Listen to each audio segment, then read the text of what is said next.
Welcome in to Country Home. So today we're, as you can see, we're in the kitchen. We've been doing a bunch of harvesting of our potatoes, as you can see here.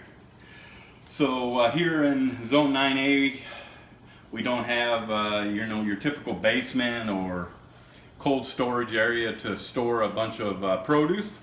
So here at Country Home, we rely a lot on dehydrating. So today I thought I'd just explain a little bit. We're running a current batch right now, and I thought I'd explain a little bit. So here you can see some dehydrated potatoes, and these typically stay on the dehydrator for around 20 hours. And as you can see, we're a red potato, and if you take the potato, you want to make sure you can hear that. That's very, very dry. There's no moisture in it at all. And that's what you are looking for. So here we started to jar some up.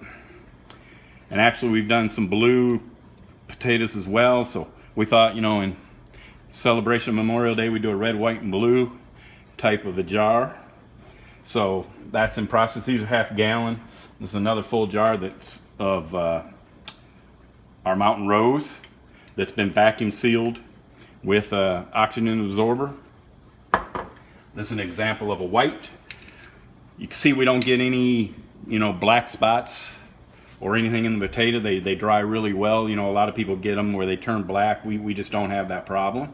And I'll explain one of the reasons. So here we have some of our potatoes that are cut up. This is one of the blue. This is one of our Mountain Rose here. And what we use in this water as we're cutting so they won't start turning brown, we use a little bit of ball citric acid. Just put a little bit of that in the water, and that tends to keep them while you're waiting to process. So here, as you take them from here, you'd have your water, and obviously our water is a little bit blue because we've just done some of the blue potatoes. And as they come out, I'll bring this over here a little bit. You can see that so when they're like this, as you can see, they're a darker blue. And then as they go through the water, they come out a lot lighter. But as you can see from this jar, once they're dehydrated, they're extremely dark again. So nothing to worry about, they just darken up. The red darkens up a little bit as well. As you can see, the red here versus one that's been blanched. We blanched for 2 minutes only. So you can see it's a little lighter versus the finished product of how much darker it is. So we go from here.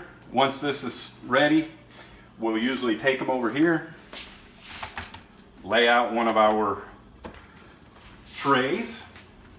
I'll go ahead and take these. You want to lay them in single level, none of them overlapping, and just get them on the machine, as many as you can. It's a bit of a slow process. We have a lot of potatoes to get through, so it's going to take a while. Typically, my 6 trays will fill a jar, or a half-gallon jar and a half. But like I say, you just get them on there, single flat layer, and just bring them around. Like I say, don't overlap. We cut them about, as you can see, they're cut about a 1/4 inch thick, but they're not all, I don't use a mandolin, I just cut them with a knife. They're not all exactly uniform. Some of the ones on the ends are a little thicker, but they all, like I say, this goes for 20 hours. They dry up without any problem at all. And like I say, just get as many on there as you can. And I'll usually often do this on top of a towel, not on top of the machine, because there is a little bit of water still in these that drips down. Try to shake off as much as you can. And that looks about there. So then you'll just go ahead, put your next tray on, and keep going. It's pretty self-explanatory in that regards. Dry my hands.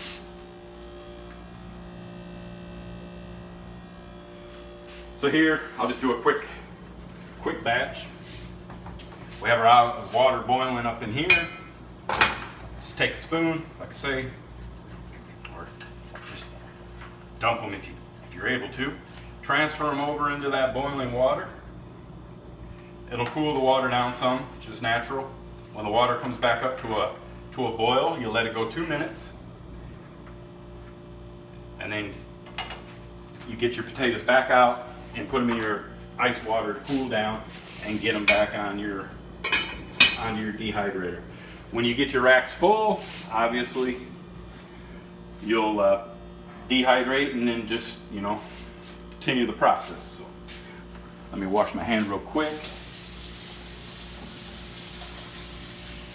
You want to make sure your hands are clean. Try to be as sterile as possible.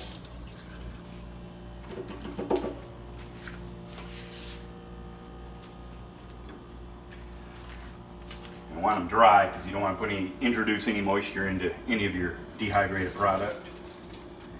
And just keep filling your jar as you go.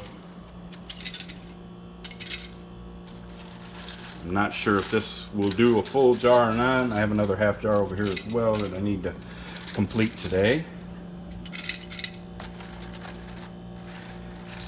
You just keep going with the process. Obviously these will rinse off and just keep going as you go.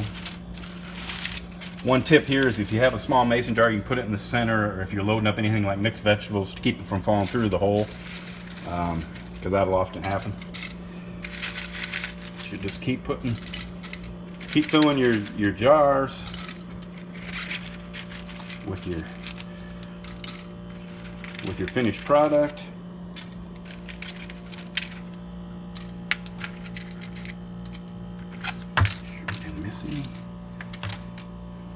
As you fill it up, you'll see it gets pretty full, but you can take your hand at the bottom. Obviously, we didn't do very many blue or white, but you can pack that down a little further. Then what I like to do is take a clean towel with a little bit of white vinegar. You'll clean your top and then put your top on. And obviously we have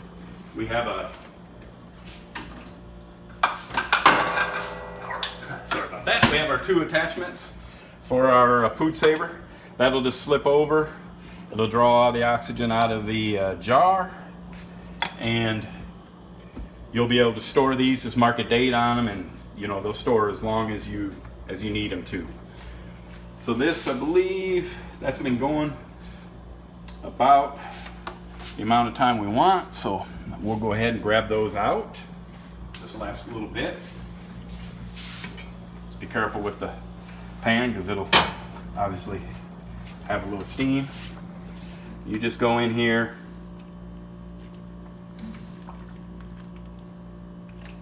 Typically, like I say, 2 minutes. If it goes a little longer, it doesn't seem to hurt them. I would not go any less because you want to get some of that starch out of there. Although the colored potatoes don't seem to have as much starch as a russet or a regular white potato. And obviously it's a little hard here because the water turns a bit of a blue, but you